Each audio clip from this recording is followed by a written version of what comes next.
नमस्कार साथियों, SPS study point के इस यूट्यूब प्लेटफॉर्म पे एक बार पुनः आप सभी दोस्तों का बहुत बहुत स्वागत है। आज की ये video BSc first year first semester के लिए है, जिसमें हमने जूलॉजी की क्लास स्टार्ट की थी और जूलॉजी में आज हमारा यह दूसरा लेक्चर है।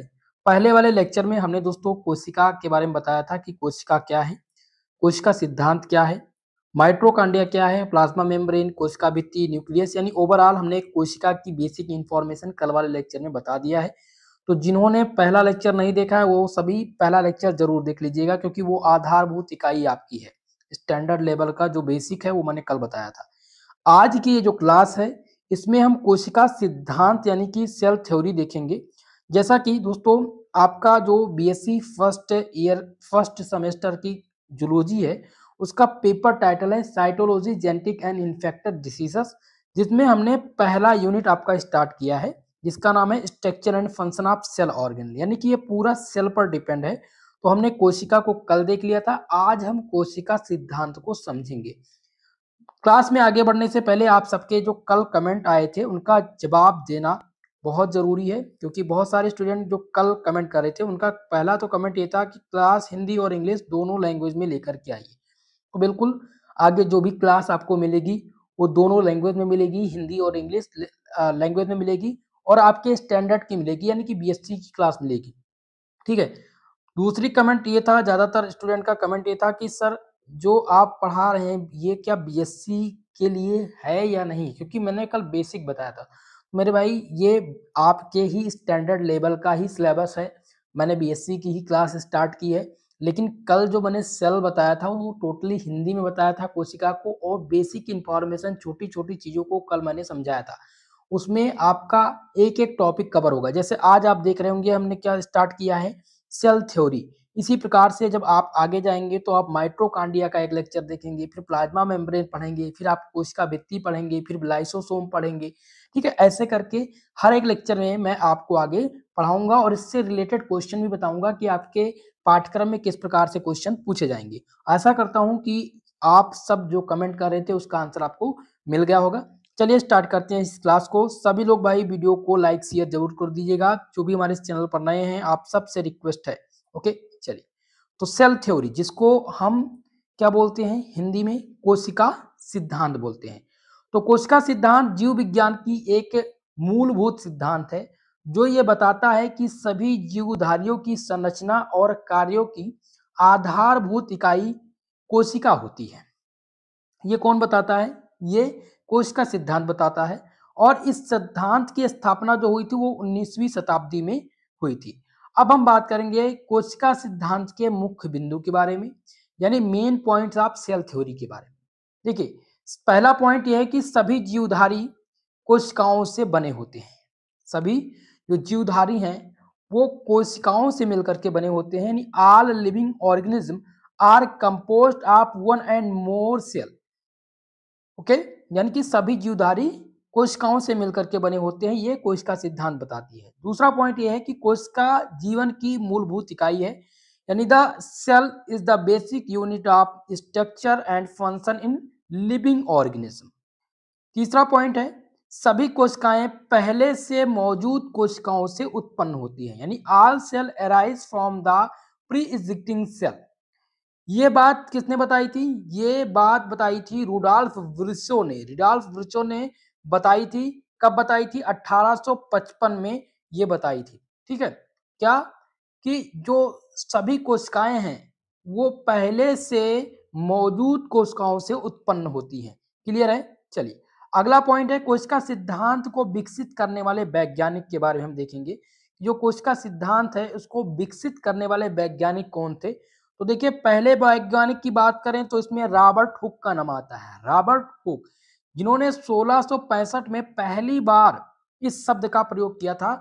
लेकिन रॉबर्ट हुक ने दोस्तों मृत कोशिका की खोज की थी। कल हमने बताया था कि रॉबर्ट हुक ने मरी हुई कोशिका के बारे में बताया था। कब बताया था? 1665 ईस्वी में।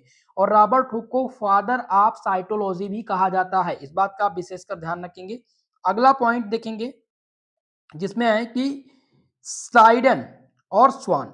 यहां पर जो है स्लाइडन, तो स्लाइडन ने पौधों के लिए कोशिका की खोज की थी। कब की थी? 1838 में। और शॉन ने जानवरों की कोशिका के लिए सिद्धांत दिया था 1839 में। तो कोशिका सिद्धांत किसने दिया? तो स्लाइडन एंड स्वान, याद रखेंगे।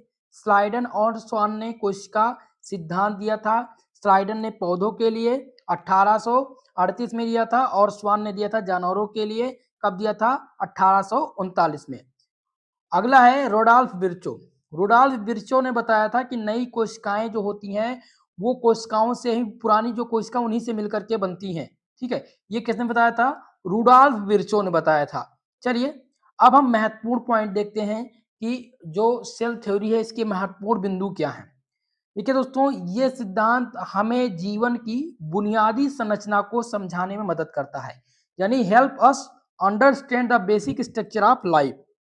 ठीक है, दूसरा है कि सभी जैविक कार्य कोशिकाओं में ही होते हैं। All biological function happen inside cell. जो सभी जैविक कार्य हैं वो कोशिकाओं में ही होते हैं। अगला पॉइंट है कि आज की बायोलॉजी, जेनेटिक्स और मेडिसिन इसी सिद्धांत पर आधारित है। Modern biology, genetics and medicine are based on this theory. तो ये थी कोशिका सिद्धांत के बारे में बेसिक जानकारी। अब मैं आपको इसका समरी बता दे रहा हूं, आपसे क्वेश्चन किस प्रकार से बनेगा उसको मैं समझाऊंगा। देखिए दोस्तों, क्वेश्चन आता है कि व्हाट इज सेल थ्योरी, तो आप क्या बताएंगे कि कोशिका सिद्धांत क्या है? तो कोशिका सिद्धांत क्या है? जीव विज्ञान का एक मूलभूत सिद्धांत है जो बताता है कि सभी जीवधारियों की संरचना और कार्य की आधारभूत इकाई सेल होती है। अब इसकी खोज, सेल थ्योरी की खोज किसने की थी? तो आप बताएंगे स्लाइडन एंड स्वान ने सेल थ्योरी दिया था। ठीक है, अब हम इसके आधार पर जो बनने वाले प्रश्न हैं उनको मैं आपको बताऊंगा। ठीक है, जैसा कि हमने सेल तो पढ़ा ही था कल, और इससे बनने वाले जो टॉपिक हैं, जो क्वेश्चन है उनको देखते हैं। ठीक है, आपके यूनिट से। तो पहला जो क्वेश्चन इस पे पूछा जाता है वो पूछा जाता है कि right A short note on sale. कोशिका पर संक्षिप्त टिप्पणी लिखिए। ये पहला क्वेश्चन पूछा जाता है। तो हमने कल कोशिका को डिटेल्ड में आप सबको बताया था कि कोशिका क्या होता है, और जब भी संक्षिप्त टिप्पणी लिखने के लिए आएगा तो 50 वर्ड्स पूछा जाएगा। और ये दोस्तों 10 नंबर के लिए आता है। ये प्रश्न पूछा जाता है आपके पेपर में, right A short note on sale, कोशिका पर संक्षिप्त टिप्पणी लिखिए। ओके, अगला आपका जो क्वेश्चन बनता है इस टॉपिक से वो है what is cell, discuss its structure and function. कोशिका क्या है, कोशिका संरक्षण तथा इनके कार्यों को बताइए। देखिए, सबसे पहली बात, जब इस प्रकार के क्वेश्चन आएंगे तो कोशिका, सबसे पहले कोशिका बताएंगे, फिर कोशिका का स्ट्रक्चर, मैंने कल स्ट्रक्चर आप लोग को बताया था, डायग्राम दिखाया था, फंक्शन यानी इसके कार्य, ये तीनों बातें आपको यहाँ पर देनी पड़ेंगी। और ये लॉन्ग सेक्शन में पूछा जाने वाला प्रश्न है। ये आपके सेक्शन सी में प्रश्न आएगा, कितने नंबर के लिए आएगा? 20 नंबर आपको दे करके जाएगा ये प्रश्न। ठीक है, तो मैं आंसर राइटिंग आगे करने के लिए बताऊंगा जब डिजिटल बोर्ड पर क्लास होगी। जैसा कि मैंने आप लोगों से कहा था कि मैं 20 जुलाई से क्लास स्टार्ट करूंगा। वजह क्या थी दोस्तों? कारण यह है कि अभी रिसेंटली में मेरा एक्सीडेंट हुआ था, तो इसमें कॉलर मेरी फ्रैक्चर हो चुकी है और इस वजह से मैं क्लास नहीं ले पा रहा हूँ प्रॉपरली। लेकिन आप सबके रिक्वायरमेंट थी तो फिर भी मैं प्रयास कर रहा हूँ कि मैं क्लास रेगुलरली दे पाऊँ। तो जो भी बेसिक इन्फॉर्मेशन मेरे द्वारा है वो मैं आपको बता रहा हूँ, लेकिन जल्द ही डिजिटल बोर्ड पर क्लास होगी, वहां पर और अच्छे से आपको क्लियरली से समझने में मिलेगा। ठीक है, चलिए अगला देखेंगे तीसरा क्वेश्चन। जो तीसरा क्वेश्चन पूछा जाता है वो पूछा जाता है what is cell theory. Question क्या पूछा जाएगा? कोशिका सिद्धांत क्या है। तो कोशिका सिद्धांत आप लोग आज पढ़े हैं। कोशिका सिद्धांत के बारे में 50 शब्द आज लिखेंगे, या आप मानकर चलिएगा 100 वर्ड्स मैंने बताए हैं, तो 100 वर्ड्स जरूर तैयार कर लीजिएगा। ठीक है, चौथा क्वेश्चन जो बनता है इससे वो पूछा जाता है describe structure and function of plasma membrane, यानी कि प्लाज्मा मेम्ब्रेन का स्ट्रक्चर और प्लाज्मा मेम्ब्रेन के कार्य, इसको आपको बताना रहेगा। ये भी आपके सेक्शन सी में पूछे जाते हैं प्रश्न। और पांचवा क्वेश्चन इसमें पूछा जाता है कि लाइसोसोम को आत्महत्या की थैली क्यों कहा जाता है। तो कल मैंने आपको समझाया था कि लाइसोसोम को आत्महत्या की थैली क्यों कहा जाता है, क्योंकि इसमें होमोलिटिक एंजाइम पाए जाते हैं। ठीक है, इसमें हाइड्रोलिटिक एंजाइम पाया जाता है जो बहुत ही खतरनाक होता है, और ये किसी भी एलिमेंट्स के ऊपर अगर थोड़ा सा भी छिड़क दे तो वो नष्ट हो जाती, वो कोशिका नष्ट हो जाती। इसलिए आत्महत्या की थैली कहा जाता है, क्योंकि कभी कभी क्या होता है लाइसोसोम अपने आप फट जाता है और खुद भी मर जाता है और साथ में जो भी कोशिका होते हैं वो भी नष्ट हो जाते हैं। ठीक है, तो इसका आंसर राइटिंग हम करने के लिए आप लोग को बताएंगे। लेकिन इससे रिलेटेड क्वेश्चन मैंने कहा कि आप लोग को करा दे, ताकि आपको क्वेश्चन का स्टैंडर्ड पता चल सके कि आपके पेपर में किस प्रकार के प्रश्न पूछे जाएंगे। देखिए दोस्तों, कल की क्लास जो रहेगी आप सबकी, आज के लिए तो बस इतना ही आज की इस क्लास में है।